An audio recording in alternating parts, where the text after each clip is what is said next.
एक नगर में रिंकू खरगोश और भल्लू भालू रहते थे। दोनों में बहुत अच्छी दोस्ती थी। रिंकू को जंगल में जाने का काम पड़ता था। वहाँ पर एक चालाक और बदमाश पिग्गी रहता था। वो खरगोशों को लेकर शेरा को बेच देता था। पिग्गी जंगल में मिलने वाले खरगोशों को रास्ता भटका देता था और फिर उन्हें पकड़ लेता था। ऐसे ही एक दिन भल्लू और रिंकू जंगल में गए। भल्लू एक पेड़ के नीचे बैठ गया और रिंकू आगे चला गया। पिग्गी उसको छुप कर देखता है। वाह, ये तो बहुत ही अच्छा शिकार है। और पिग्गी रिंकू के पास जाता है। अरे खरगोश भाई, कहाँ घूम रहे हो? मैं तो किसी काम से आया हूँ। आप कौन हैं? मुझे लगता है आप रास्ता भटक गए हैं। मैं यहाँ पर सबकी मदद करता हूँ, खासकर खरगोशों की।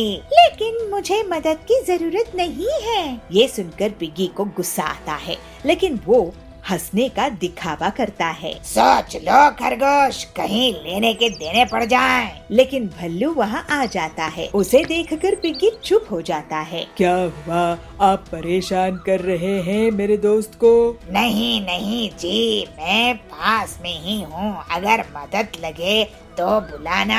दोनों दोस्त वापस नगर आ जाते हैं, लेकिन भल्लू को पिग्गी की बात खटक रही थी। रिंकू, वो पिग्गी बदमाश है। तुम्हें उसे जान का खतरा हो सकता है। मुझे भी गलत आदमी लग रहा था, लेकिन मुझे तो जंगल जाना ही पड़ता है। इस बार तो तुम थे, अगली बार क्या होगा? मेरे पास एक आइडिया है। भल्लू रिंकू को एक अलार्म घंटी देता है। रिंकू उस अलार्म घंटी को अपने गले में पहन लेता है और थोड़े दिनों बाद वो फिर से जंगल जाता है और थोड़ी ही दूर में उसे पिग्गी मिलता है। आज मैं तुम्हें नहीं छोड़ूंगा। आज तो तुम्हारा बड़ा भालू दोस्त भी नहीं है जो तुम्हें बचा पाए। किसने कहा कि मेरा दोस्त मेरे पास नहीं है? पिग्गी रिंकू को पकड़ने के लिए आगे बढ़ता है। रिंकू अलार्म घंटी का बटन दबा देता है। भल्लू के पास अलार्म घंटी की तेज आवाज पहुंचती है। फिर भल्लू तुरंत ही रिंकू के पास पहुंच जाता है। पिग्गी भल्लू को देखकर डर जाता है और भल्लू गुस्से में पिग्गी की पिटाई कर देता है। भल्लू और रिंकू की सूझबूझ से अब पिग्गी पकड़ा जाता है और जंगल के रास्ते जाने वाली सभी जानवर सुरक्षित महसूस करते हैं। इस तरह से भल्लू और रिंकू की बड़ी मुसीबत में भी बड़ी समझदारी काम आई। सुंदर जंगल में शेरा का बहुत आतंक था। सभी जानवर उसके गुस्से से बहुत डरते थे। उसी जंगल में एक समझदार खरगोश रिंकू रहता था। रिंकू हमेशा अपनी चालाकी से बड़े बड़े जानवरों से अपनी जान बचा लेता था, लेकिन वो हमेशा दूसरे छोटे जानवरों की मदद करता था। इस वजह से सभी जानवर उसको बहुत पसंद करते थे। एक दिन रिंकू जंगल में टहल रहा था, तभी उसे छोटू और उसकी पत्नी दिखाई दिए। छोटू भैया, छोटी भाभी, कहाँ घूम रहे हो? कुछ नहीं रिंकू, हम तो ताजी घास और फलों की तलाश में आए हैं। यहाँ की घास तो बहुत हरी भरी है। हम तो सोच रहे थे कि यहीं पास बस जाए। आप लोग क्या शेरा के बारे में नहीं सुने हो? ये उसी का इलाका है। अगर उसने आप दोनों को देख लिया तो आपकी खैर नहीं। शेरा तो बहुत ही क्रूर है।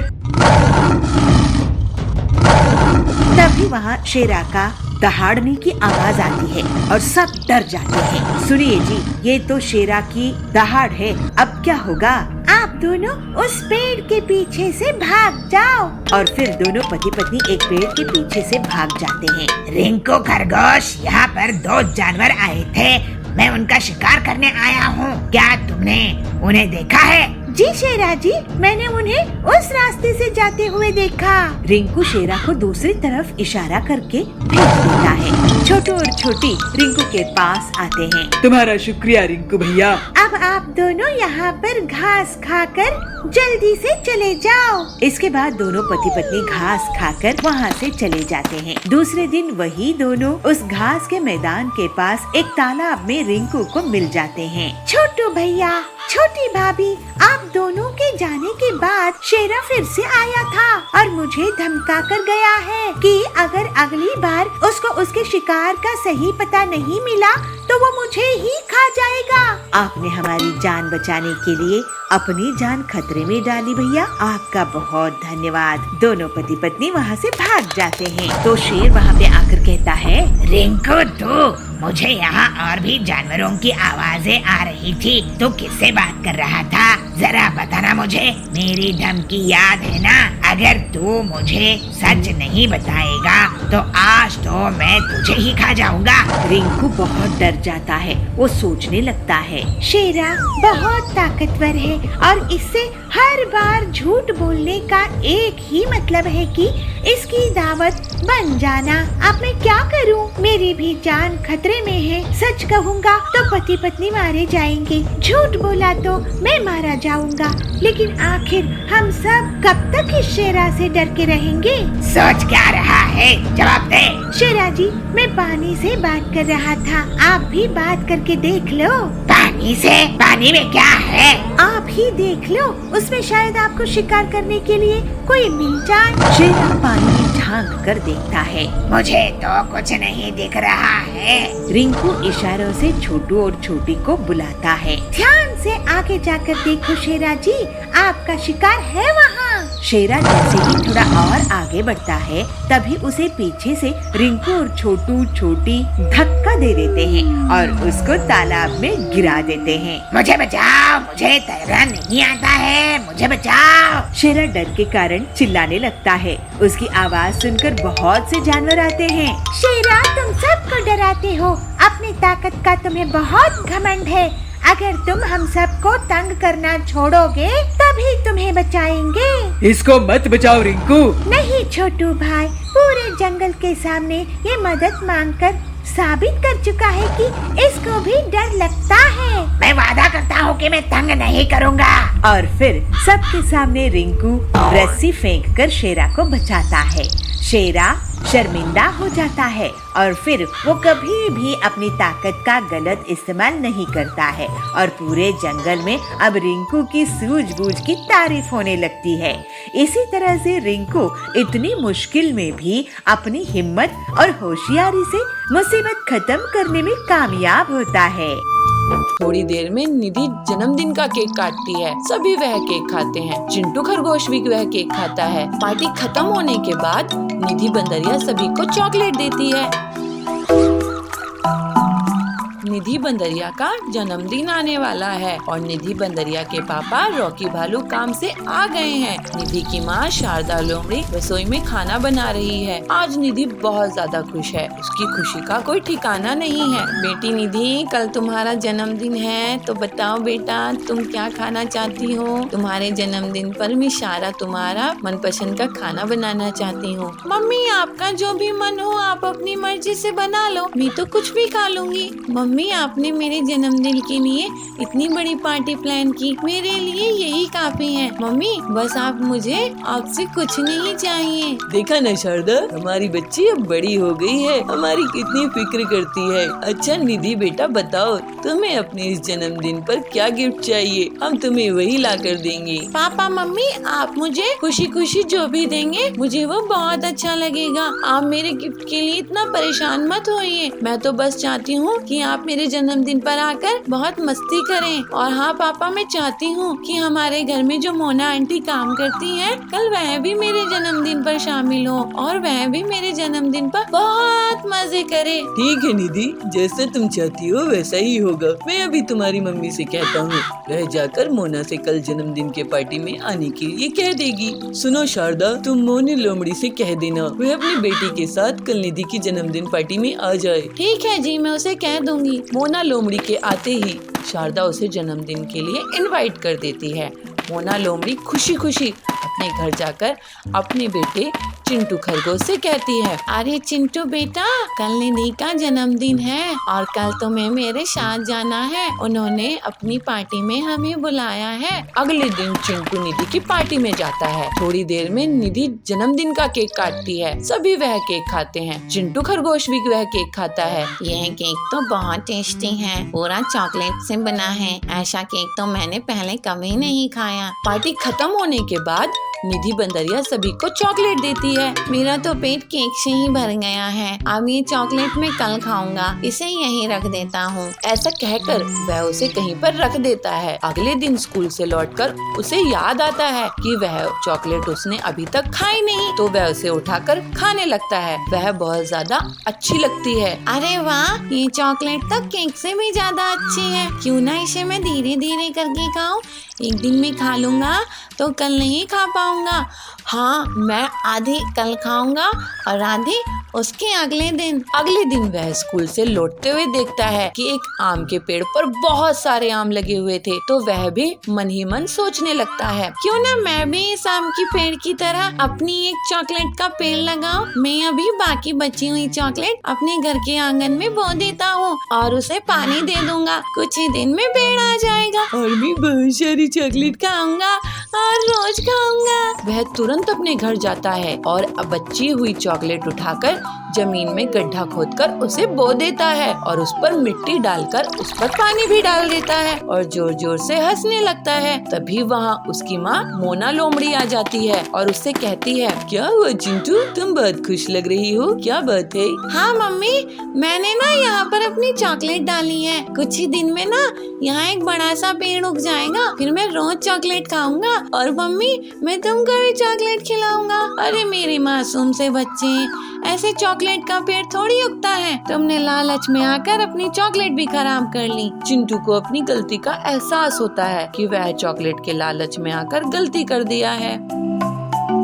पापा, इस बॉक्स पर भी ऐसा ही ताला लगा है। बेटा, अब मैं तुम्हें बताता हूँ कि इसके अंदर क्या है बच्चों। इसके अंदर मेरे बचपन का खजाना है। क्या कहा पापा, इसके अंदर आपका खजाना है? क्या सच में? अगर ऐसी बात है तो फिर ठीक है। एक दिन मोना शेरनी, जो कि चिंटू और निमकी की मम्मी है, वह काम कर रही थी। तो चिंटू वहाँ जाता है। मम्मी वो जो ऊपर जो कमरा है उसमें क्या रखा हुआ है? जब देखो वह कमरा बंद ही रहता है। चलो ना उसे खोल कर देखते हैं, आखिर क्या है उस कमरे में। नहीं चिंटू, जाकर अपनी पढ़ाई करो। चलो, ऐसे काम में तुम्हारा बहुत दिमाग चलता है। मैंने मना किया ना तुम्हें, जिस काम के लिए मना किया जाए वह मत किया करो, लेकिन तुम फिर भी नहीं समझते हो। चलो अब जाओ यहाँ से, मुझे काम करने दो। चलो। जब भी मैं आपसे उस कमरे के बारे में पूछता हूँ तो आप मुझे ऐसे ही पढ़ाई के नाम पर भगा देते हो। मुझे बता क्यों नहीं देते कि आखिर उसमें क्या रखा हुआ है? चिंटू बंदर अपनी मम्मी से बोल ही रहा था कि तभी वहाँ ननकी लोमड़ी भी आ जाती है। मम्मी, इस डब्बे को खोलो ना, इस पर ताला लगा हुआ है। इसे खोलकर दिखाओ मुझे, इसके अंदर क्या रखा हुआ है। वह कम था क्या जो दूसरी तू आ गई? मैंने तुमसे कितनी बार मना किया है कि ये सब पापा का सामान है, इसे हाथ मत लगाया करो। ये सब पापा के जरूरी हो सकता है, इसलिए अब तुम इन्हें रखो और जाओ अपनी पढ़ाई पर ध्यान दो। मम्मा प्लीज मुझे बताओ ना, इसके अंदर क्या रखा हुआ है। इसे खोलकर तो देखो ना, इसके बाद हम इसको हाथ नहीं लगाएंगे। बोला ना बच्चों, नहीं का मतलब नहीं। चलो जाओ, अब मुझे काम करना है और फिर बाजार भी जाना है। तुम खुद अपने पापा से ही पूछ लेना। चलो अब मुझे काम करने दो। थोड़ी देर में मम्मी बाजार के लिए चली जाती है और चिंटू बंदर और ननकी लोमड़ी मौका पाते ही उस डब्बे को फिर से खोलने में लग जाते हैं, मगर ताला लगा होने की वजह से वह उनसे खुलने वाला नहीं था। वह मायूस होकर अपने पापा रॉकी भालू के पास जाते हैं। पापा, आपने इसके अंदर ऐसा क्या रखा हुआ है जो मम्मी इसे हमें कभी नहीं छूने देती? आप इसे खोलिए ना। अच्छा, तो तुम इसे क्यों खुलवाना चाहते हो? पापा इसे खोल दीजिए ना, हमें बस देखना है इसमें क्या रखा है। अच्छा ठीक है, मैं इसे खोल दूंगा, मगर मेरे पास एक और ऐसा ही बॉक्स है, वो भी मैं अभी लेकर आता हूँ, रुको। रॉकी भालू अंदर अपने कमरे में से एक और बॉक्स लेकर आता है जिस पर भी ऐसा ही ताला लगा हुआ था। पापा, इस बॉक्स पर भी ऐसा ही ताला लगा है। बेटा अब मैं तुम्हें बताता हूँ कि इसके अंदर क्या है बच्चों। इसके अंदर मेरे बचपन का खजाना है जो मैं तुम्हें दे दूंगा, मगर मेरी एक शर्त है, तुम्हें इन दोनों बॉक्स में से अपना एक एक बॉक्स पहले ही चूज करना पड़ेगा। तो तुम अपने लिए एक एक बॉक्स चूज कर लो। क्या कहा पापा, इसके अंदर आपका खजाना है क्या सच में? अगर ऐसी बात है तो फिर ठीक है, मैं तो ये वाला बॉक्स लूंगी। तो ठीक है पापा जी, ये वाला बॉक्स मैं लूंगा। ठीक है बच्चों, अब इसमें से जो भी निकलेगा वो तुम्हें रखना होगा। चलो बच्चों हटो, मुझे ताला खोलने दो। रॉकी सबसे पहले चिंटू वाला बॉक्स खोलता है तो उसके अंदर बहुत सारी किताबें होती हैं, जिसे देखकर चिंटू बहुत उदास हो जाता है। फिर रॉकी ननकी वाला बॉक्स खोलता है तो उसके अंदर उसे बहुत सारे खिलौने मिलते हैं, जिसे देख चिंटू और उदास हो जाता है। तब ननकी अपने भाई को देखकर उससे कहती है, भाई क्या हुआ, आप उदास क्यों हो रहे हो? आप तो मेरे भाई हो और जो मेरा है वो आपका भी तो है ना, और जो आपका है वो मेरा है, तो ये खिलौने भी तो आपके हुए ना। चिंटू ये सुनकर बहुत खुश होता है। भैया अब साथ में इन किताबों को हम पढ़ेंगे और इन खिलौने से भी खेलेंगे। हाँ ननकी, हम पापा के खजाने से बहुत मस्ती करेंगे। तुम तो सच में बहुत समझदार हो मेरे बच्चों। मैं यही तो देखना चाहता था कि तुम दोनों अपने अपने खजाने के साथ क्या करोगे, मगर तुमने उन्हें साथ में खेलने के बारे में सोचा। मुझे बहुत अच्छा लगा। अब तुम मेरे खजाने का फायदा उठाओ और जाओ अपने दोस्तों के साथ खेलो और मस्ती करो। दोनों खिलौने लेकर अपने दोस्तों के साथ मस्ती करने के लिए बाहर चले जाते हैं।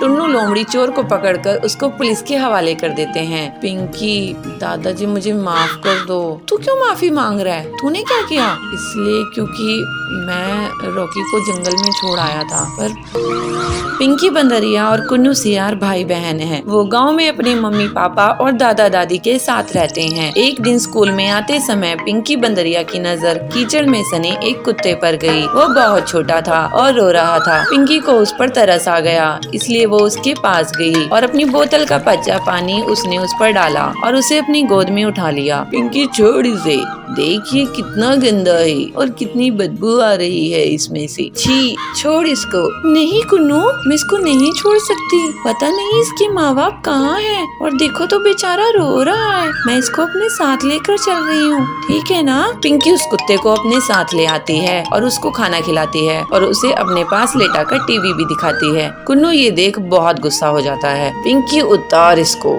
ये हम दोनों का बेड है ना, तूने इसको कैसे बिठाया? उतार इसको अभी, कितना गंदा है ये, नाली में रहता है, उतार इसको। कुन्नू ये छोटा सा ही तो है, जरा सी जगह ले लेगा तो क्या हो जाएगा? कुन्नू अब और गुस्सा हो जाता है और मन ही मन सोचता है, इस कुत्ते की वजह से मेरी बहन मुझे पराया कर रही है और मेरी चीजें भी छीनकर इसे दे रही है। इसका तो कुछ करना होगा, नहीं तो ये धीरे धीरे मुझसे सब कुछ छीन लेगा। पिंकी उस कुत्ते का नाम रॉकी रखती है। रॉकी के परिवार के बाकी लोग भी रॉकी से बहुत प्यार करने लगते हैं, पर कुन्नू अभी भी उसे घर से निकालने की तरकीबें सोचता रहता है। एक दिन वो रॉकी की पूंछ में पटाखे जलाने ही वाला था कि तभी वहाँ उसकी माँ चुनमुन नीलगाय आ गई। कुन्नू, ये तुम क्या कर रहे हो? उस बच्चे की पूंछ पर पटाखे क्यों जला रहे हो? कोई तुम्हारे साथ ऐसा करेगा तो कैसा लगेगा? छोड़ो उसको, लाओ मुझे दो। चुनमुन से डांट खाने के बाद भी कुन्नू नहीं सुधरता और फिर एक दिन रॉकी के खाने में मिर्ची डाल देता है। रॉकी वो दूध पीता उससे पहले ही उसके दादा टुन्नू शेर वहाँ पहुँच गए। कुन्नू, ये दूध लाल क्यों है? क्या मिलाया है इसमें? कुन्नू घबरा जाता है। सच सच बोलो कुन्नू। नहीं, कुछ भी नहीं दादाजी, वो तो ऐसे ही हो गया। मैं जानता हूँ तुम रॉकी को जरा भी प्यार नहीं करते हो और उसे घर से निकालना चाहते हो, पर बेटे ये बेचारा भी बहुत छोटा है, तो जानता भी नहीं कि तुम इसके साथ क्या क्या कर रहे हो। इसलिए ये सब छोड़ो और उसके साथ प्यार से पेश आओ, ठीक है? दादा के समझाने पर भी कुन्नू नहीं समझता और फिर एक रात वो रॉकी को लेकर जंगल में चला जाता है और उसे कहीं दूर छोड़ाता है और घर आकर सो जाता है। अब उस रॉकी को मैं ऐसी जगह छोड़ कर आया हूँ जहाँ से वो चाह कर भी वापस नहीं आ सकता और मैं जीऊंगा चैन की जिंदगी। अंधेरी रात हो चुकी थी, घर में सब सो चुके थे कि तभी एक लोमड़ी चोर उनके घर में घुस जाती है और एक एक करके घर का सारा कीमती सामान चुरा लेती है। पर जैसे ही वो घर के बाहर कदम रखती है वैसे ही रॉकी भौंकने लगता है और घर वाले सारे लोग जाग जाते हैं। तब तक रॉकी लोमड़ी चोर को हिलने तक नहीं देता। अच्छा, तो ये चोर हमारे घर में चोरी करने आया था। शाबाश रॉकी, अगर आज तुम नहीं होते पता नहीं क्या हो जाता। टुन्नू लोमड़ी चोर को पकड़कर उसको पुलिस के हवाले कर देते हैं। पिंकी, दादाजी मुझे माफ कर दो। तू क्यों माफी मांग रहा है? तूने क्या किया? इसलिए क्योंकि मैं रॉकी को जंगल में छोड़ आया था, पर पता नहीं ये वापस कैसे आया। यही तो खासियत है मेरे दोस्त की। रॉकी मुझे माफ कर दे प्लीज। सॉरी यार, अब हम दोस्त बन सकते हैं। तू दोस्ती करेगा मेरे से? रॉकी अपना एक पैर आगे बढ़ाता है और अब दोनों के बीच दोस्ती हो जाती है। रॉकी कुन्नू का भी दोस्त बन जाता है और फिर सब खुशी खुशी रहते हैं। और पुलिस की बाइक को ही चुरा कर भाग जाता है। ये सब बबलू अपनी बर्तन बाइक से देख रहा था। फिर वो तुरंत ही कालू कौवे का अपनी बर्तन बाइक से पीछा करने लगता है और उसे जोर से एक लात लगाता है। कालू की बाइक डगमगा जाती है और कालू जोर से गिर जाता है। बिलासपुर में बबलू नाम का कबूतर रहता था। वो किसी भी चीज से कोई भी सामान बनाने की हुनर रखता था, जैसे प्लास्टिक की बोतल से नाव बनाना, कार्डबोर्ड से सजावटी सामान बनाना वगैरह। ये बात उसकी माँ पीलू को पसंद नहीं थी। बेटा बबलू, तू हमेशा कुछ न कुछ करता ही रहता है, लेकिन काम की एक भी चीज नहीं करता। आखिर कब सुधरेगा तू? तेरी शादी भी तो करवानी है। माँ, मैं काम करके जितना पैसा कमाता हूँ उतने में घर का खर्चा तो चल जाता है ना। तुम मुझे ताना कब बंद करोगी? घर खर्च का जितना पैसा आता है उतना तो तू घर के सामान से फालतू की चीजें बनाने में लगा देता है। घर की पूरी बोतल्स, घर की अलमारी की लकड़ी सब बेकार गई। मैं इतनी मेहनत मजदूरी करके घर चला रही हूँ और एक तू है कि सारा सामान कबाड़ा कर देता है। माँ, मुझे कुछ दिन और दो। तुम जरूर एक दिन मुझ पे गर्व करोगी। भगवान करे वो दिन जल्दी आए, नहीं तो तू तो हमारा घोंसला ही बिकवा देगा। इस तरह से कुछ दिन और बीत जाते हैं। एक बार बबलू के घर में बर्तन दिखाई नहीं दे रहे थे, तो उसकी माँ उसे आवाज लगा के कहती है, बबलू, ओ बबलू, कहाँ है तू? हाँ माँ, क्यों आवाज दे रही हो?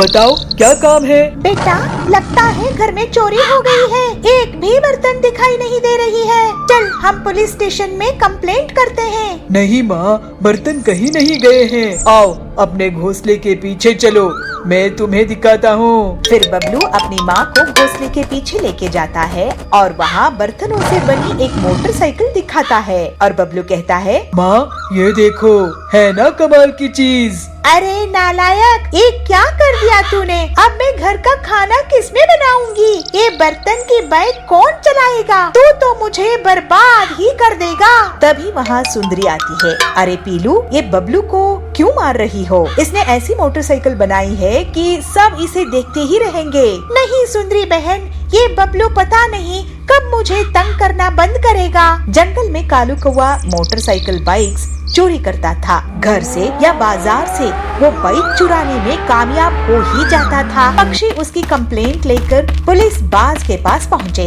इंस्पेक्टर बाज जी, हमारी बाइक रोज चोरी हो रहे हैं, आप कुछ कीजिए ना। औजार तो मेरे 5 साल में बेटे की बाइक भी चुरा के ले गया। मैं तो लुट गया इंस्पेक्टर भाईजान। लगता है ये काम कालू कौवे का है। एक बार हाथ लग जाए तो मैं उसे बड़ी जेल में डलवा दूंगा। लेकिन उसके लिए आपको कितना टाइम लगेगा इंस्पेक्टर साहब? इतने दिनों में तो वो सारे जंगल की बाइक्स चुरा लेगा और किसी के पास मोटरसाइकिल बाइक्स नहीं बचेंगे। बंटी जी, कालू को जो कोई भी पकड़वाने में पुलिस की मदद करेगा, मैं उसे सरकार से 50,000 का इनाम दिलवाऊंगा। इस तरह से सभी वहाँ से चले जाते हैं। कालू ये सब दूर बैठकर सुन रहा था। ऐसा क्या? मुझ पर इनाम? अब मजा चखाऊंगा इन पुलिस वालों को। मैं इनकी ही बाइक चुरा के भाग जाऊंगा और इन्हें पता भी नहीं चलेगा। थोड़ी देर बाद ही पुलिस स्टेशन में कालू कौवा मच्छर मारने की दवाई से धुआं धुआं कर देता है और पुलिस की बाइक को ही चुरा कर भाग जाता है। पुलिस बाज का सर चकरा रहा था, वो कुछ नहीं कर पाया। ये सब बबलू अपने बर्तन बाइक से देख रहा था। फिर वो तुरंत ही कालू कौवे का अपनी बर्तन बाइक से पीछा करने लगता है और जल्दी ही बबलू कालू की बाइक के पास पहुंच जाता है और उसे जोर से एक लात लगाता है। कालू की बाइक डगमगा जाती है और कालू जोर से गिर जाता है। बबलू अपनी बर्तन बाइक से कालू को पकड़ने में कामयाब होता है और फिर उसे पुलिस स्टेशन लेके आता है। अरे ये कौन सी नायाब बाइक है जिससे तूने मुझे पकड़ा है? ये मेरी स्पेशल बर्तन बाइक है। ऐसी बाइक तो मैंने पहले कभी नहीं देखा। और अब तुम ऐसी बाइक को क्या कैसी भी बाइक को नहीं देख पाओगे, क्योंकि अब तुम जेल में पड़े रहोगे। फिर अगले दिन पूरे जंगल के सामने बबलू को पुलिस के द्वारा पूरे 50,000 का इनाम दिया जाता है। बबलू की माँ बहुत खुश होती है और कहती है, वाह बबलू, तूने तो मेरा नाम रोशन कर दिया बेटा। पूरे गांव में तेरी बर्तन बाइक अब फेमस हो गई है और तू भी। इस तरह से अब बबलू के अनोखे काम पूरे जंगल में प्रसिद्ध हो गए। उसके पास अब पैसे आने लगे और बबलू अपनी माँ पीलू के साथ हंसी खुशी रहने लगा। मम्मी पापा हम कहीं जा रहे हैं क्या? मम्मी, हाँ बच्चों, तुम्हारी नानी का कॉल आया था। वो कह रही थी कि बच्चों की स्कूल की छुट्टी पड़ गई है तो उनके पास आ जाओ, इसलिए हम आज ही गांव के लिए निकल रहे हैं। सर्दियों का मौसम चल रहा था। पीहू, हिरन और चुनू बालू की स्कूल की भी छुट्टियां पड़ गई थी। वो दोनों दिन भर खेलते ही रहते थे। उनके साथ उनकी सोसाइटी के बच्चे भी खेलते रहते थे। एक दिन जब वो बाहर से खेलकर घर में आए तो उन्होंने देखा कि उनके मम्मी पापा कपड़ों को बैग में पैक कर रहे हैं। तो इस पर दोनों को उत्सुकता हुई, इसलिए दोनों ने एक साथ पूछा, मम्मी पापा हम कहीं जा रहे हैं क्या? मम्मी, हाँ बच्चों, तुम्हारी नानी का कॉल आया था। वो कह रही थी कि बच्चों की स्कूल की छुट्टी पड़ गई है तो उनके पास आ जाओ, इसलिए हम आज ही गाँव के लिए निकल रहे हैं। ये सुनते ही दोनों खुशी से झूम उठे। ये हम नानी के पास जाएंगे, बहुत मजा आएगा। दोनों ने जल्दी जल्दी से अपना अपना बैग पैक किया और ट्रेन को पकड़कर नानी के गांव आ गए। वो जैसे ही नानी के घर पहुंचते हैं वैसे ही नानी बाहर निकल कर आती है और पीहू और चुनू को गले से लगा लेती है। अरे मेरे बच्चों, आ जाओ आ जाओ। अरे कितने बड़े हो गए हो तुम तो। आ जाओ, चलो अंदर चलो, तुम्हारे मौसा मौसी मामा मामी इंतजार कर रहे हैं। चलो चलो। वो जैसे ही घर के अंदर आते हैं वैसे ही पीहू और चुन्नू के मामा मामी और मौसा मौसी उनकी खातिरदारी में लग जाते हैं। अरे मेरे बच्चों, कैसे हो तुम? पिछली बार आए थे तो कितने छोटे थे, अब देखो कितने बड़े हो गए हो। देख पीहू, तेरी मौसी तेरे लिए क्या लाई है। ये तो मेरी फेवरेट चॉकलेट है। थैंक यू मौसी। पीहू और चुन्नू को भी बहुत अच्छा लग रहा था। उन्होंने सबको नमस्ते की। कुछ देर बाद वो अपने खेत पर पहुँचते हैं जहाँ गन्ने की फसल लगी हुई थी। मामा जी, मुझे गन्ना खाना है, एक गन्ना दो ना। अरे क्यों नहीं मेरी लाडो रानी, रुको मैं अभी तोड़ कर देता हूँ। मामा 2 गन्ने तोड़कर पीहू और चुन्नू को देते हैं। दोनों बड़े ही मजे से गन्ने का लुत्फ उठाते हैं। उसके बाद वो सरसों का खेत भी देखते हैं। मौसी जी, ये सरसों के फूल तो बहुत सुंदर है, मैं एक फोटो खिंचा लूं? क्यों नहीं, जरूर आओ, मैं तुम्हारी फोटो खींच देती हूँ। मौसी दोनों की फोटो खींचती है। तभी वो देखते हैं कि पास ही के खेत में कुछ गायें और भैंसे घास चर रही हैं। ये नजारा उन्हें और लुभाता है और वो आगे बढ़कर उन्हें चारा देते हैं। खेत को घूमने के बाद वो दोनों घर आ जाते हैं। रात भी हो जाती है। ठंड अब और बढ़ने लगती है। नाना जी, यहाँ पर बहुत ठंड है। मुंबई में तो इतनी ठंड नहीं पड़ती, कुछ करो ना। क्योंकि बच्चों, वहाँ पर खेत खलियान और पेड़ पौधे इतने नहीं हैं जितने यहाँ हैं, इसलिए यहाँ ठंड भी ज्यादा पड़ती है। पर तुम चिंता मत करो, मैं अभी आग जला देता हूँ। नाना जी लकड़ियों को इकट्ठा कर उन्हें जला देते हैं। तभी लाइट भी चली जाती है। ओ, अब लाइट भी चली गई नानी जी। पूरे घर में तो अंधेरा छा गया है, अब क्या करेंगे? मैं अभी लालटेन जला देती हूँ। नानी लालटेन जलाकर ले आती है। उसके बाद पीहू और चुन्नू का सोने का समय आ जाता है, पर वो अपने मम्मी पापा के पास ना सोकर नाना नानी के पास सोते हैं। नानी जी, कहानी सुनाओ ना, मुझे ना आपकी कहानी सुननी है। वो जो हम पिछली बार आए थे तब आपने कहानी सुनाई थी ना, वो मुझे बहुत अच्छी लगी थी। प्लीज वही वाली कहानी सुनाओ ना। कौन सी वाली बेटी? मुझे याद नहीं है, तुम बताओ तो मैं सुना दूं। वही नानी, वही वो कौवे वाली, वो प्यासे कौवे वाली जो आपने सुनाई थी। ओहो, वो वाली कहानी सुननी है तुम्हें? अजी तुम ही सुना दो ना इन्हें। अरे तुम ही सुना दो भाग्यवान। नानी कहानी सुनाना शुरू करती है। दोनों नाना नानी के बीच लेटे हुए थे और कहानी का लुत्फ उठा रहे थे। कहानी सुनते सुनते दोनों गहरी नींद में चले जाते हैं और सो जाते हैं।